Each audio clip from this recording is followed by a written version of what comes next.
Following pledge. Pledge allegiance to the flag of the United States of America and to the republic for which it stands, one nation, under God, indivisible, with liberty and justice for all. Dustin. I'm sorry. Agenda been posted. Yes, October 17th. Roll call. Vice President Woodson. Here. Director Keith. Here. Director Moore. Here. Director Reynolds. President Warren. Here. Now we have a time reserved for public comment.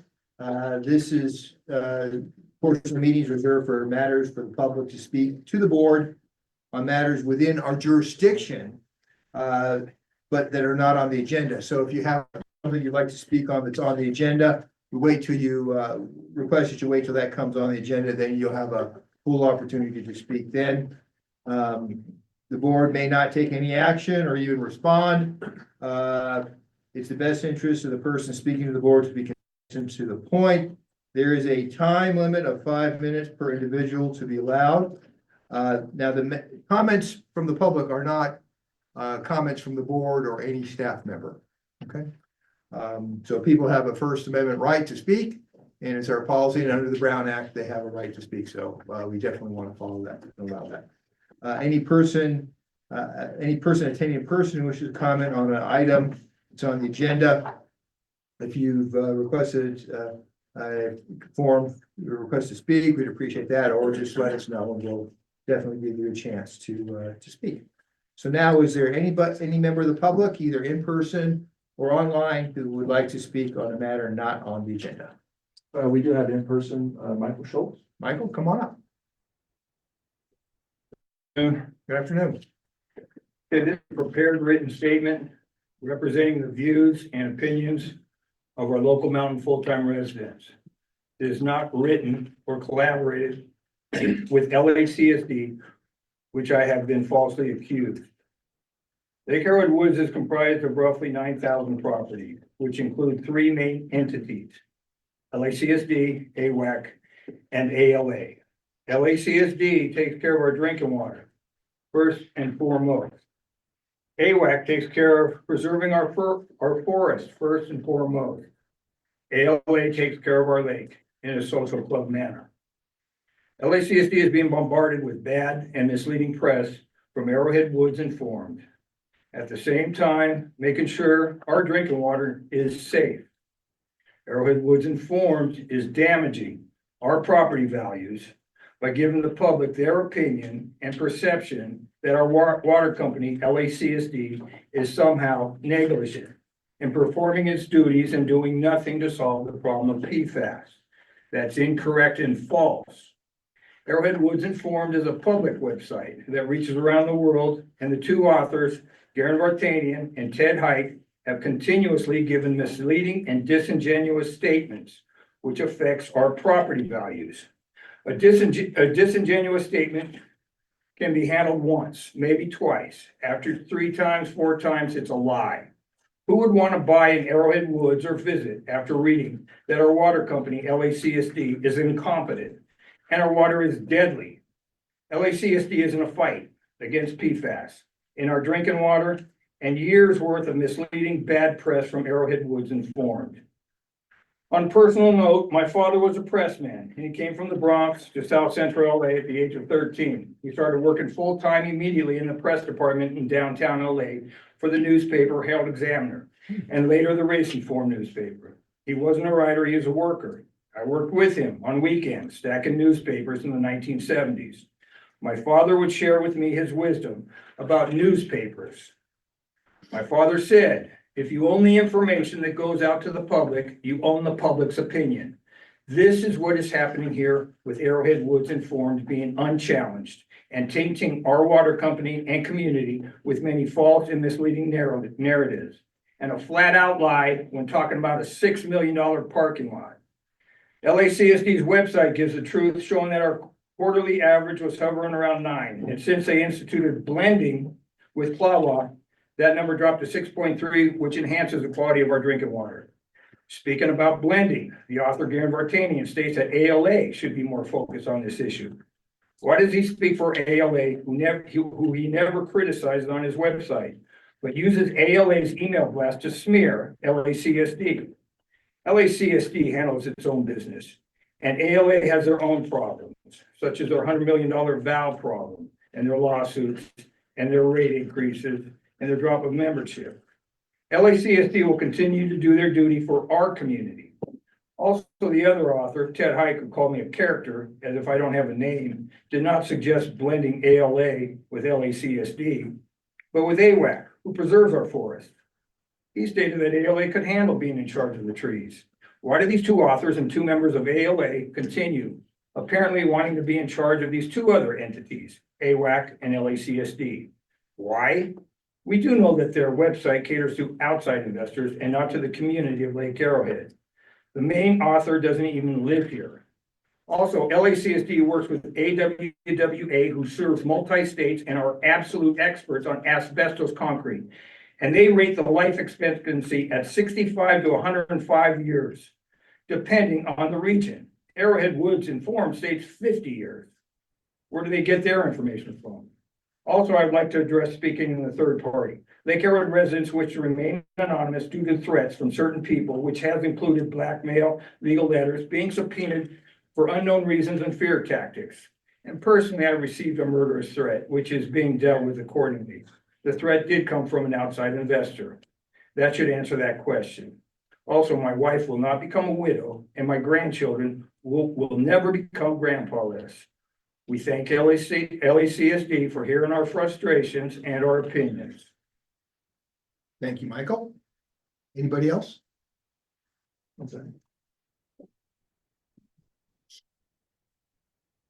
No.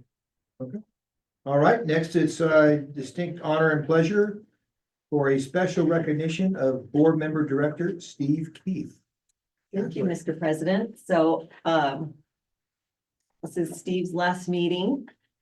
And I just. Well, he can come back. Oh, and It's so fun, we're Because- sure to have you. last back. meeting as a director, Yes, that's correct. or this term, because he could re-up again. Yeah, you could run again, but. At some point in the future, maybe. Yeah. Well, I just want to personally thank you for dedicating as much time as you have to the district, 19 years. I don't know if you knew I that, didn't know that, no. all in all. I told him I thought it was 12. It's Time been, flies. it's been 12 just this last stint, but before, so thank you for dedicating that time to us. Sure. You've always been such a great resource for me and a really good sound voice for the board. And so I just am very grateful for your Thank you. supportive staff and also keeping the best interests of the district always at the forefront. So thank you. You're welcome. And it's been my honor. I still am very interested in district and where things are going, and several people reached out to me and said, why are you resigning? Like, why are you leaving? And I think some people think that maybe I would, I'm leaving because I think something's wrong or there's a problem. So I just wanted to be on the record that the reason I'm leaving is I have to take care of my business and I serve on other boards. I'm a busy guy and it's time for somebody else to pick it up and run with it. And that's how I feel about it. The district is in good hands. We have great leaders. We have a great general manager. I'm not at all concerned about the direction. So, Thank you. thank you. Well, Steve, I really want to say that both in the open meeting and closed sessions, you've made a lot of wise comments.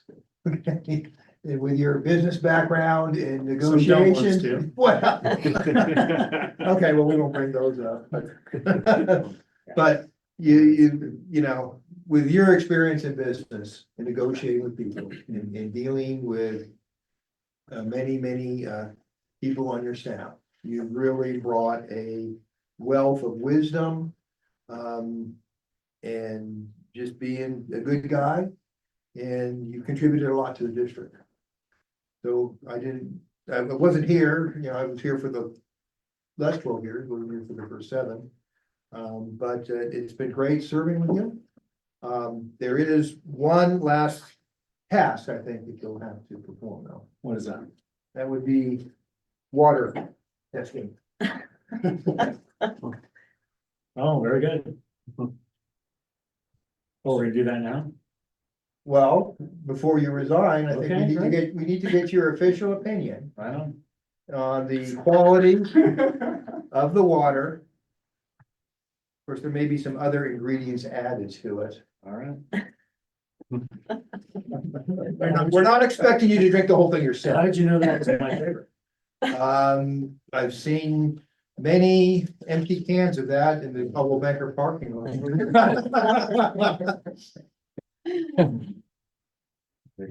Pass that down. That was in I'm not. I like drinking at a public meeting. It's pretty good. Water. Quite the event.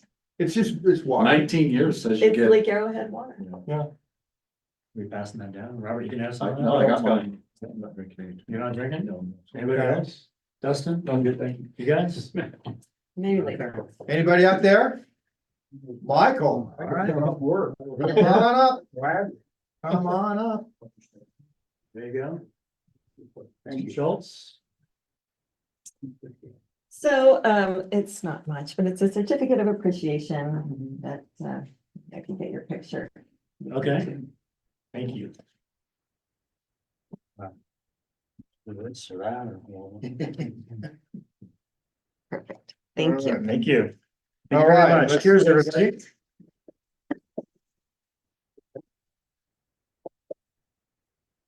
Okay. I'd like to say something about Steve too. Okay. I've known Steve a long time.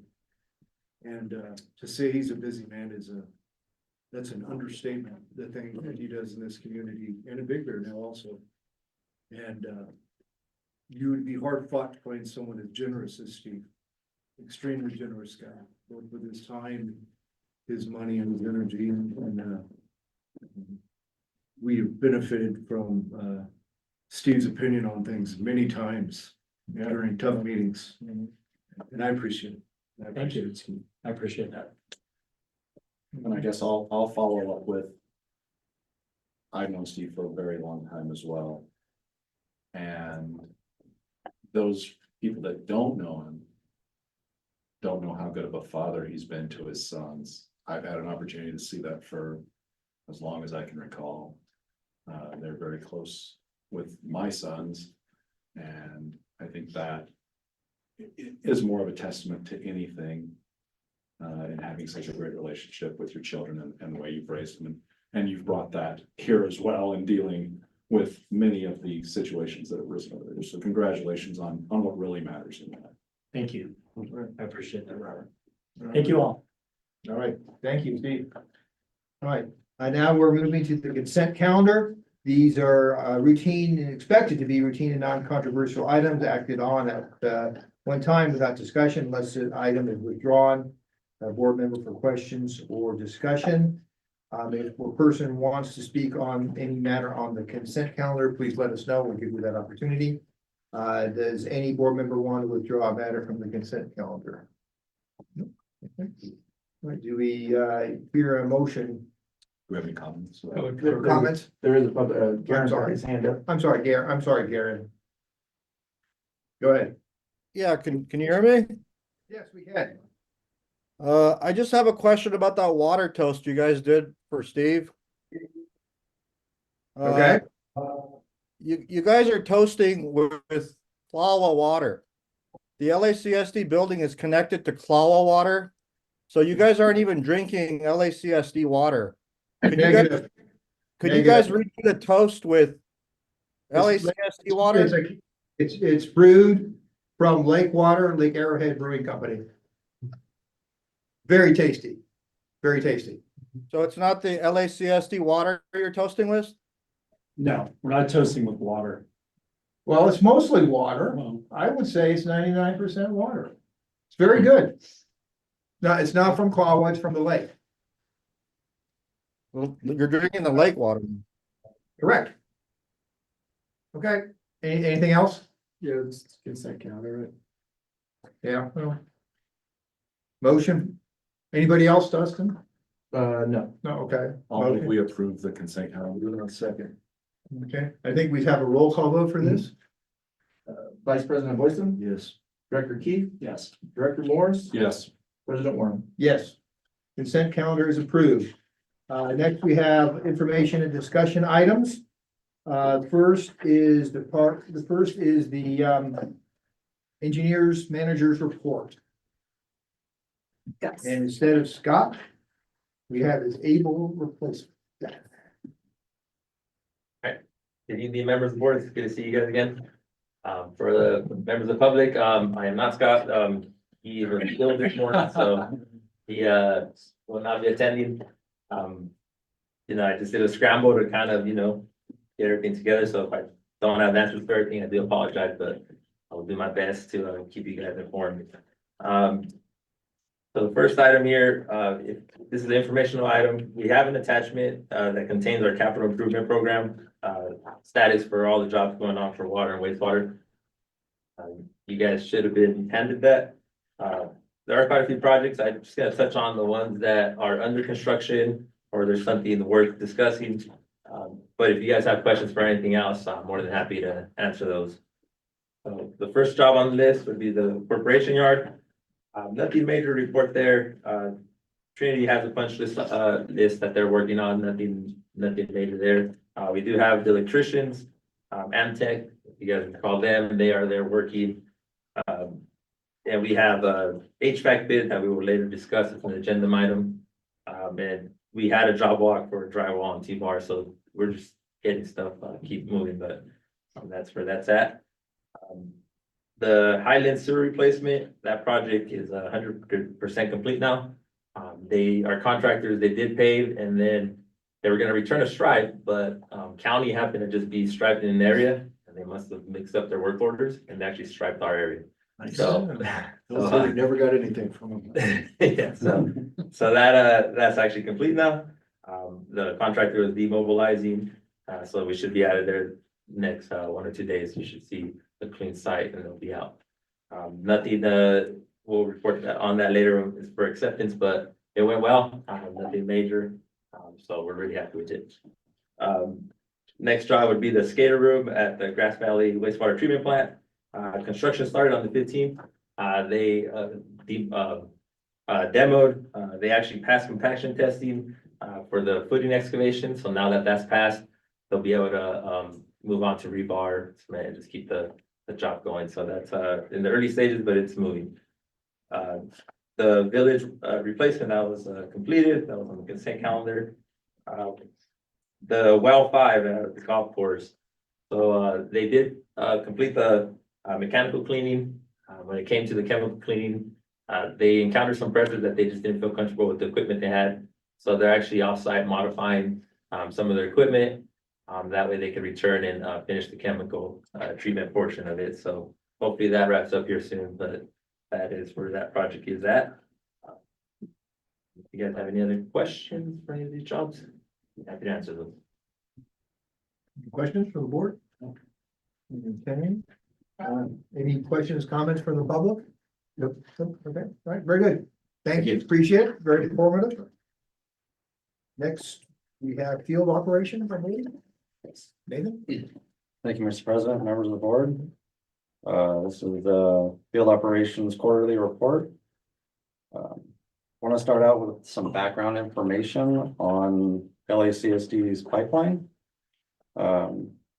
Majority of our pipeline is AC asbestos concrete pipe, 65%. Just want to touch on it real quick. Some visual inspections, kind of when we have leaks and stuff like that, whenever we have to do any kind of connections or service replacements. I just want to point out that inspections on the actual pipe itself, the pipe looks like it's in very good shape. In most cases, you could even still see like the manufacturer's writing on it. So just to kind of ease some of the concerns there that the pipe's not necessarily in super bad shape, it's actually relatively good. We do have plans to slowly phase out this pipeline. We have a few projects or a few areas, I should say, that we've identified to kind of start moving towards replacing this asbestos pipe.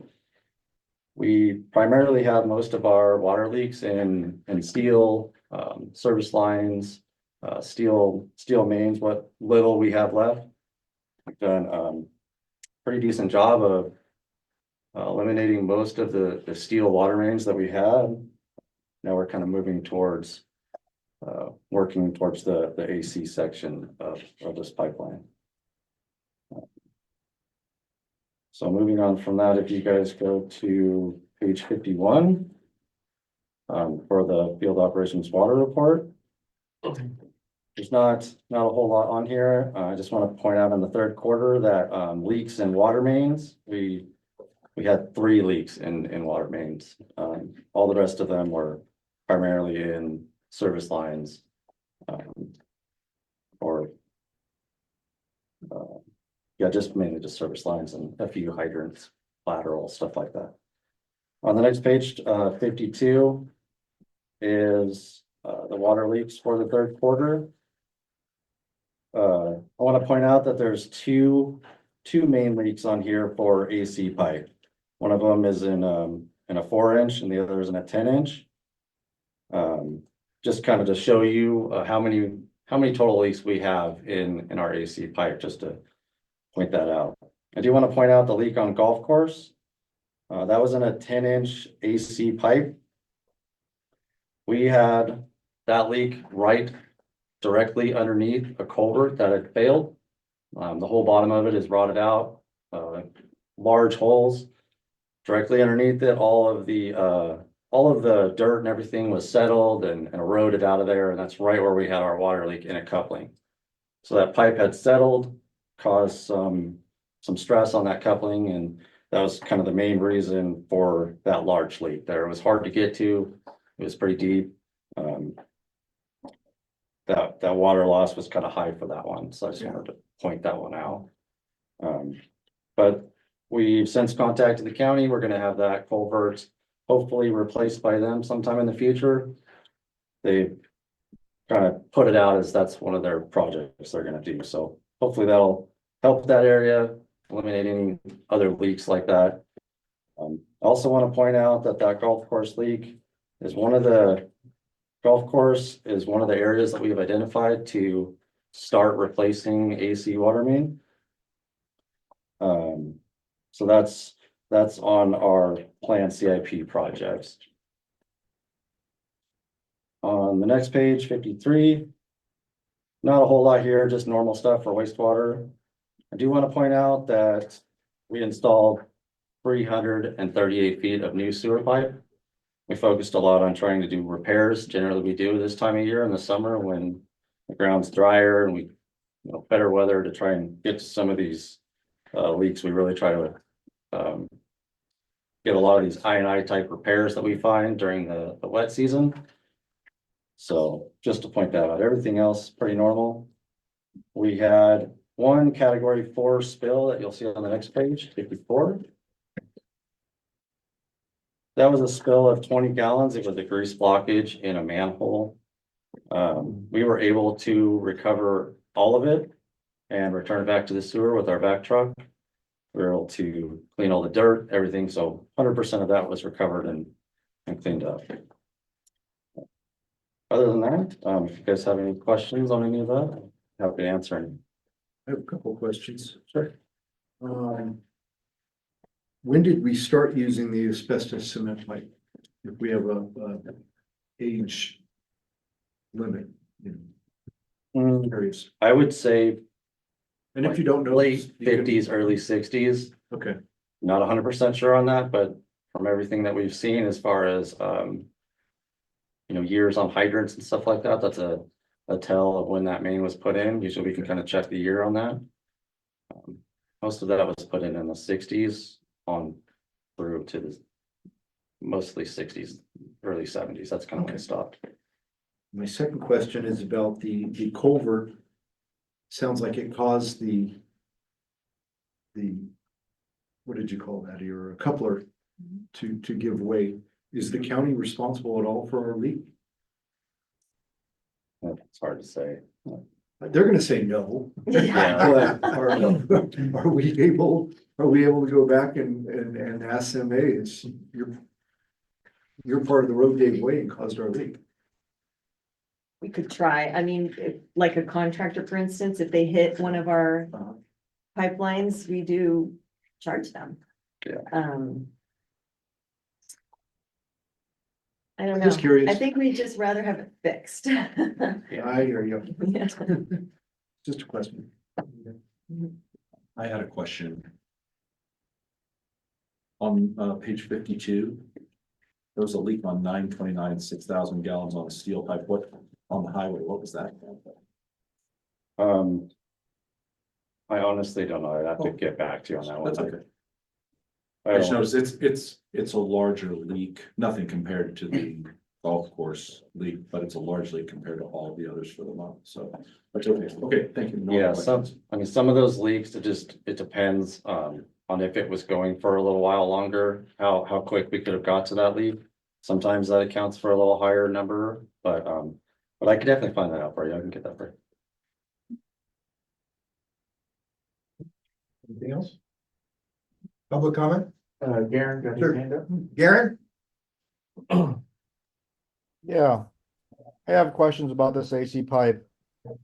I just heard the presentation that was made. I heard words, we have plans to phase out. We're gonna start replacing AC pipe by the golf course. We have plans that we're gonna start, implementing. I've reached out to the water board and I asked them, how many miles of AC pipe has LACSD replaced in the past 10 years? They said they have no reports of any AC pipe ever being replaced by LACSD. The national average is 12%. We're at 65%. I've even had an opportunity to talk to an LACSD board member who told me that it wasn't under the board's radar and they sort of didn't know this was even a thing. So the question that I have is exactly how many miles of asbestos cement pipe has LACSD replaced in the past 10 years? The water board is saying nothing. And why is the board being not given information regarding the infrastructure? LACSD is at 65%. The national average is 12 to 15% and being phased out. It costs $1 million a mile to replace this stuff. That's what the water board told me. You guys have 83 miles of this. So it's $83 million. The gentleman just said this asbestos pipe was used in the 50s and it ended in the 1980s.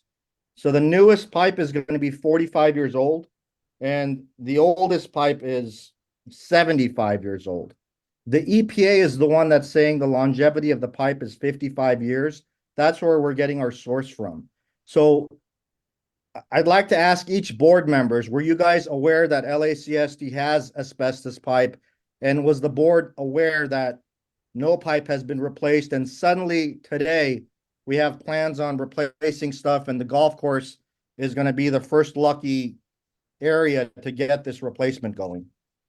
So please let me know. Thank you. Okay. Any of the board members can jump in on this. Thank you. Okay, thank you, Garen. It's an important topic, okay?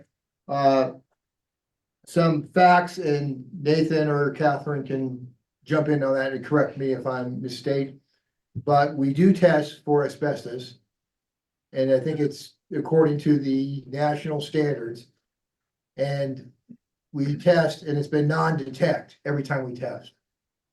So to the best standards that are accepted throughout the country, it is non-detect.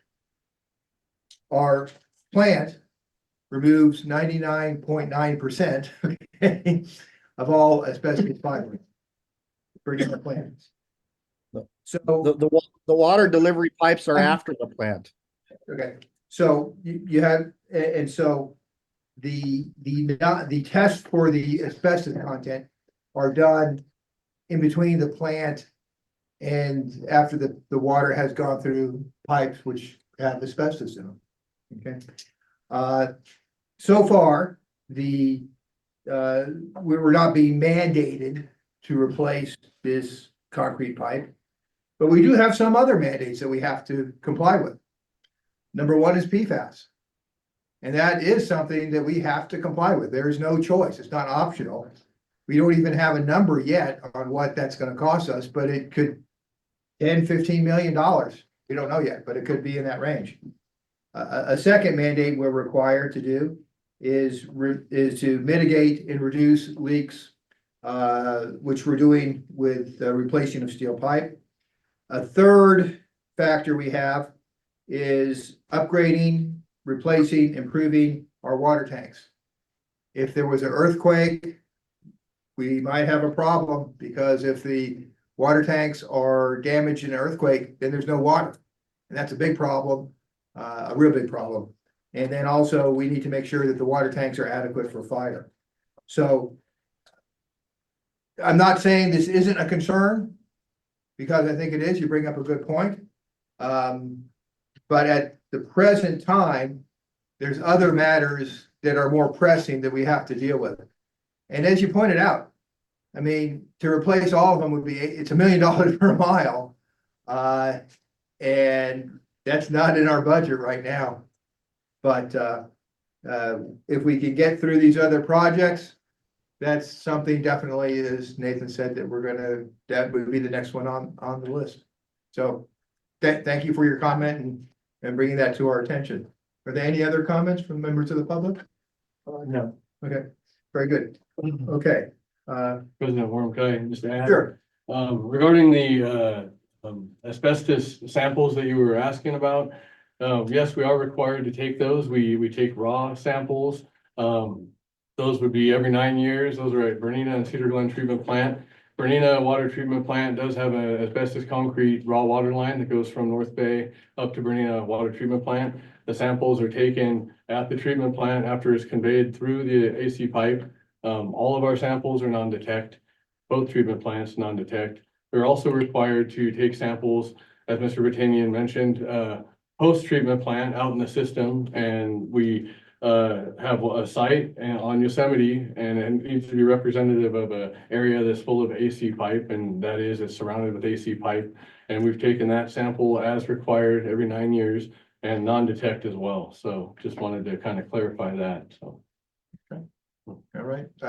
George, you have a comment? Just a quick question. Obviously, you have quite a bit of AC pipe still left in the ground. Do you still use AC pipe for new stuff? Or is that an old thing that you don't, do you still put in AC pipe? We do not. And do you plan to get rid of all the old AC pipe little by little eventually? Eventually, yes, that's the plan. Slowly phase that out over time, yes. Thank you. Anybody else? Nobody knew. All right, thank you. All right, thank you, Matt, for your comment. We appreciate that. And Matt, your operations manager report. Wait, Oh, we've skipped. David? Debbie.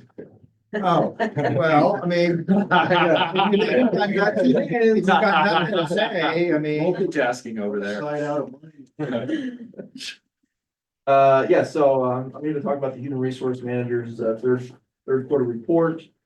Number of employees at 56 full-time, and thank you, President Werman, other board members. Number of employees hired this quarter, we've got 1 new employee to our family. He's a field operator. I did see a typo, number of accidents during the third quarter, not second quarter. Third quarter, we had 2 minor accidents. One was a hand slipped off a shovel, kind of scraped across the ground, and then a groin. No work was missed on both of those. Number of employees using our benefits currently is 53. We did have our annual benefits open enrollment We saw a 10% increase for our monthly premium on PPOs, 5% increase for premiums on HMOs, 5.4% increase on premiums for Kaiser.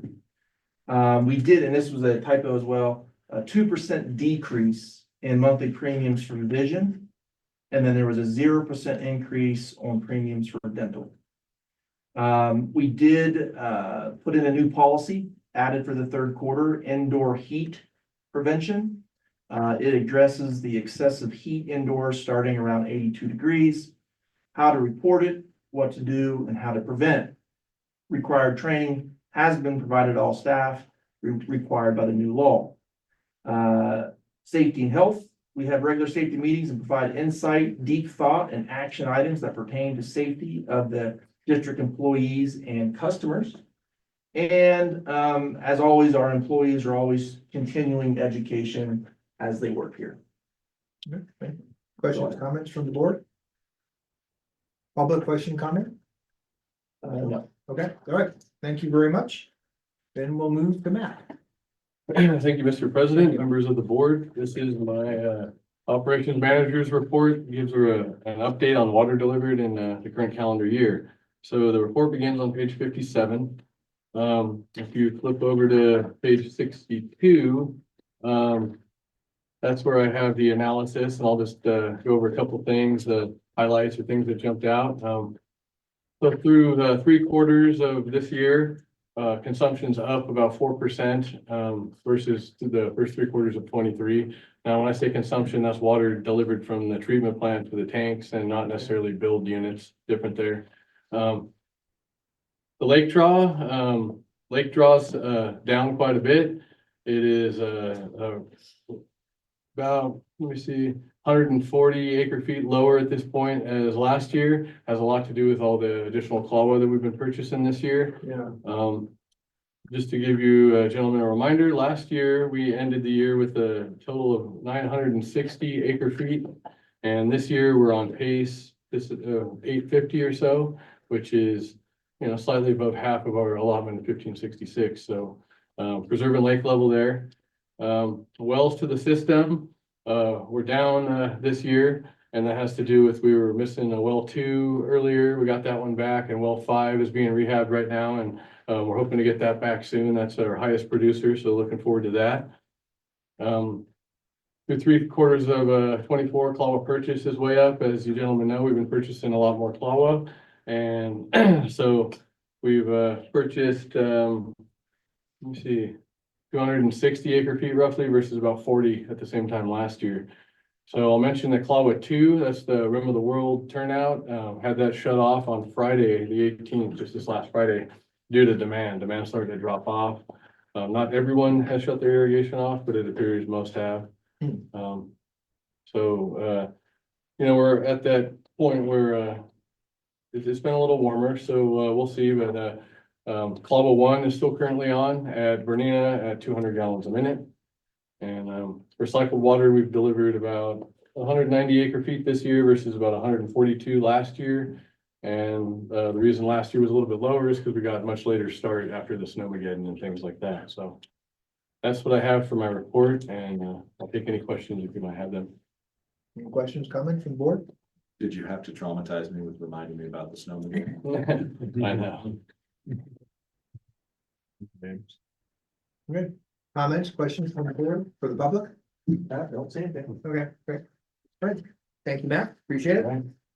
Okay, and then you're still up. All right, next On a roll. That's PFAS update. Thanks again, Mr. President, members of the board. This report begins on page 63. So we flip over to page 65. You can skip the map.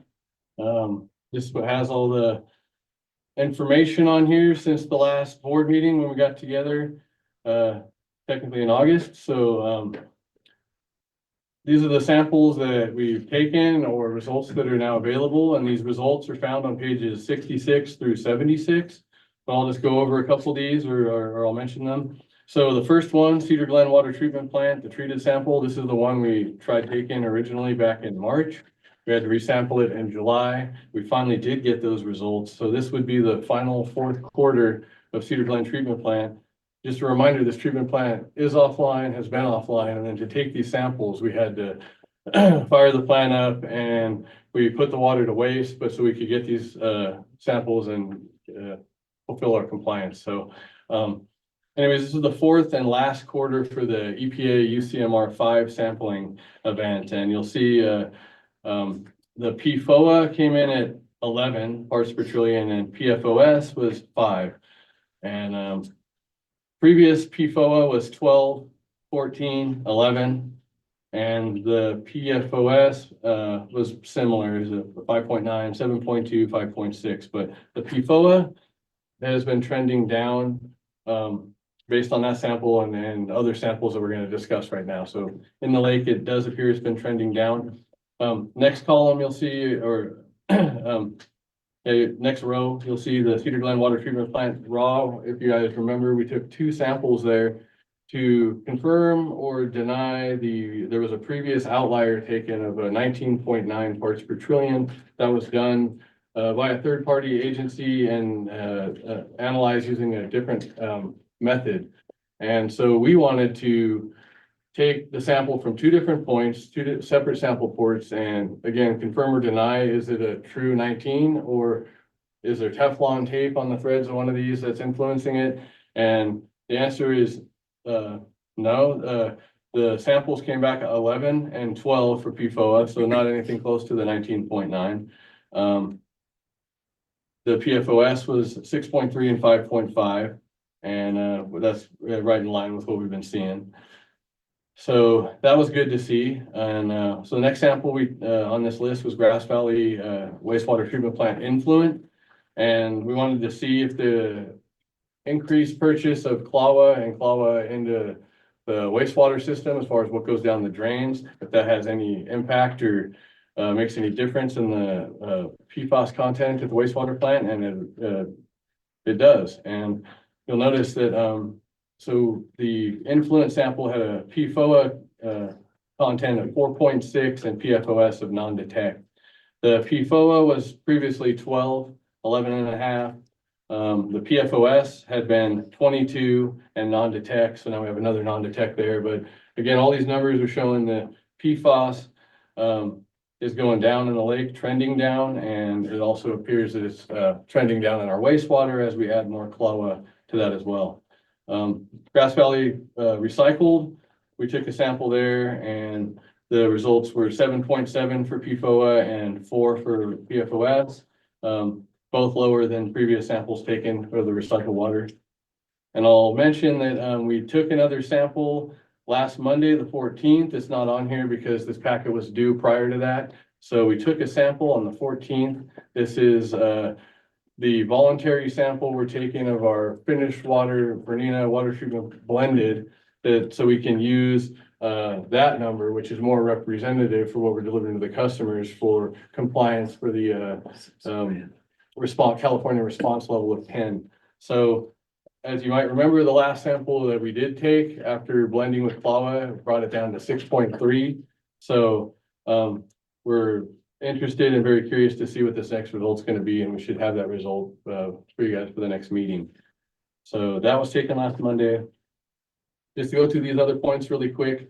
September 19th, we had a discussion with the State Water Resources Control Board regarding the PFAS customer update. And the PFAS customer update, that went out on September 30th. It's actually on page 77 of this packet. Has a lot of good information there. I'll touch on that in a second. We also had site visits on September 24th with N2W, the engineer working on the design for the PFAS treatment systems. Their electrical engineer was there to continue and gather information. It was a full day event and continue with the design of that. So they're still working on the design. And the PFAS customer update that went out on the 30th, that was posted to the district's website, social media account, and also emailed to all the customers on file with the district on September 30th. That was not required. The district wanted to get that out so we could be transparent, and we want to explain to the customers exactly what the California response level calculation is, what it means.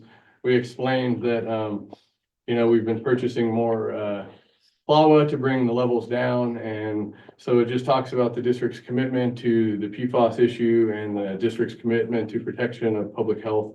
And so this went out, and that's everything I have for my PFAS update. So if you guys have any questions, I'll gladly take them. I have a question, Ed. You're working with the folks that are designing the system, correct? Correct. Are you satisfied with what they're doing and how they're moving forward and how they're reacting to Yes. what we need done? Yes, we're not only working with them, we're also working with a team from the Division of Drinking Water, and they're very involved, and they brought, all their high-level people, they have their water treatment specialist, and it's very good conversation, and yes, we're very happy with the whole team, I would say. Great, thank you. Mhm. Okay. Questions, comments from the board? Members of the public? Yep. Okay, all right. Thank you, Matt. Very informative. Catherine. Thank you, Mr. President. So I want to remind the board that we switched the Tuesday in November. So our next board meeting is going to be November 12th. It's in 3 weeks from now. So far, as of October 11th, we gave out 114 rebates for in-home water filters. We've also been working with State Water Board on funding for Rim Forest to bring that system up to better standards, and they are very interested in us consolidating that system with Arrowhead Woods water system. So we completed the feasibility study, and now we're working on engineered plans. So we ended the water year. September 30th was the last day of the water year. We had a pretty normal precipitation year of 37 inches, and we're starting with a little bit dry conditions, but statewide reservoir storage is in pretty good shape. Okay. Questions, comments? No? Okay. All right. Anybody from the public? No. Okay, very good. That completes information items. Next, we're gonna go to action items. Scott, he's not here. Gus. So we have Gus filling his spot. All right. All right, so I'm presenting here, this is for considering awarding the construction contract for the manhole inflow reduction 2024 and project 257, and find that the project is categorically exempt from CEQA. A little background on this. So this is just our annual manhole raising project that we do every year to combat I&I. It does comply with our cease and desist order. This year, it will compromise, or it was going to be 175 or 179 manholes and 19 cleanouts that they will be raising, changing the lids. This gives it a better seal. As I mentioned before, this is category exempt. Now, on September 12th, we went out to bid. Being Trico General Engineering, they came in at 288,610. We looked up their DRI, their license, everything checks out. They have done this work for in the past. This project specifically, they did it for 2022, so there's no concern with them. The fiscal impact for this, we budgeted 315,000. That's included in the 24-25 budget. Coming from the wastewater capital improvement plan 210. We are expecting this to come in at 351,000. This includes the contract cost of 288 plus the 15% for any change orders, contingencies. We have in there for inspection and engineering. So that all amounts to about 351,000. So if you guys have any questions, I'm happy to answer. Questions, comments? No. No. No public comment, questions? Okay, entertain a motion? I'll move that we approve awarding the construction contract for the manhole reduction for 2024. Second. Okay.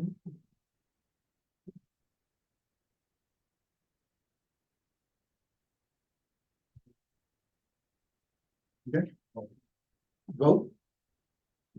All in favor? Is there a roll? You don't need a roll call. We don't need a roll call according to this. Aye. Aye. Yes. Contract is awarded. Thank you, Gus. Okay. Next. We have consider awarding a contract for installation of a HVAC project. All right. Courtyard. Okay, so this one, we mentioned is for, the HVAC for, the remaining portion of the courtyard. On September fifth, we advertised for bids, to include the installation of the heating, ventilation, air conditioning, and portions of the courtyard. This including, ductwork, registers, diffusers, all the, cooling equipment and controls. We did receive, two bids.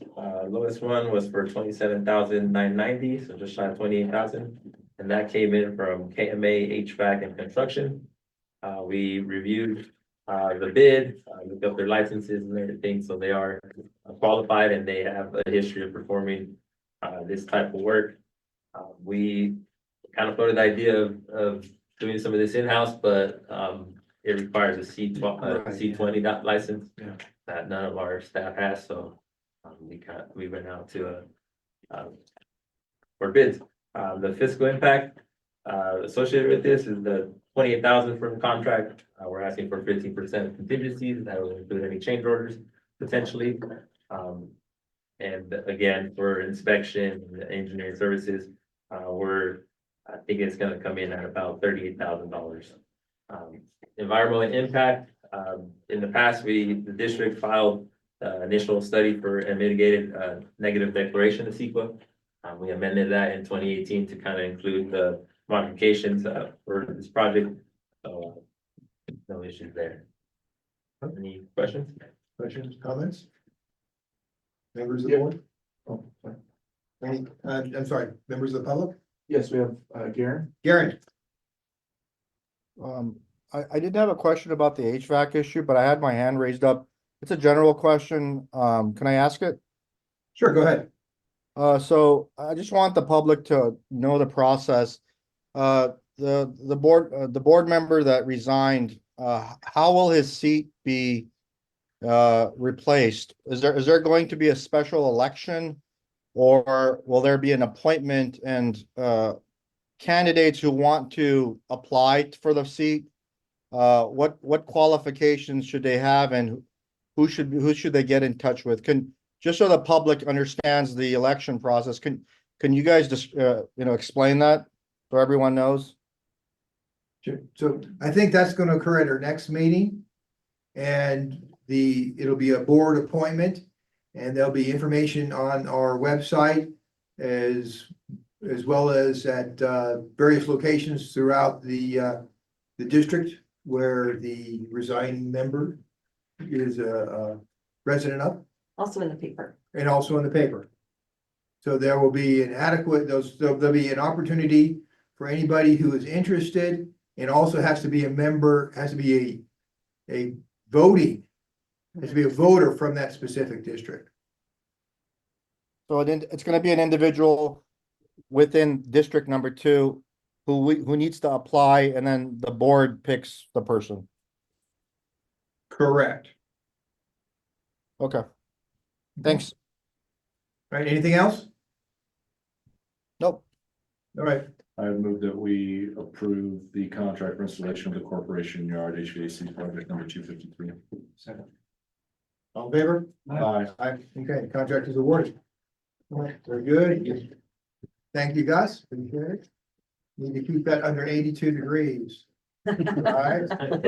Not 60, not 62 degrees, 82 degrees. How about those January mornings when it's about 22 degrees? Do we have adequate heating? I'm sure we do. Any, Steve, you have a report? I do have a short report. On July 19th of this year, I completed the Vector Solutions AB 1234 ethics training on government transparency and fair processes. Covered a number of topics. Laws relating to personal finance gained by public servants, etc., transparency, conflict of interest laws, the Brown Act, Public Records Act, Political Reform Act. Many things relating to fair processes, bias prohibitions, due process, et cetera.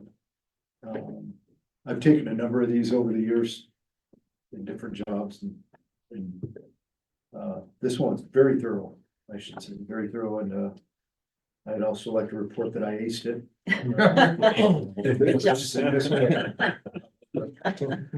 I remember correctly. If you remember. Since July. Also, I'd like to say that a lot of the testing I knew the answers to simply by being on the board here and listening to our council. Our council is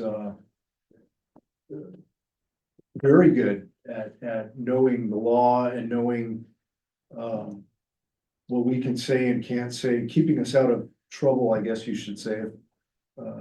It's better to keep your mouth shut and listen to your counsel because they know the law. Wise They're words. very schooled on it. And we pay them for that. So I appreciate that. But that's my report, and it was a good training, so. Thank you.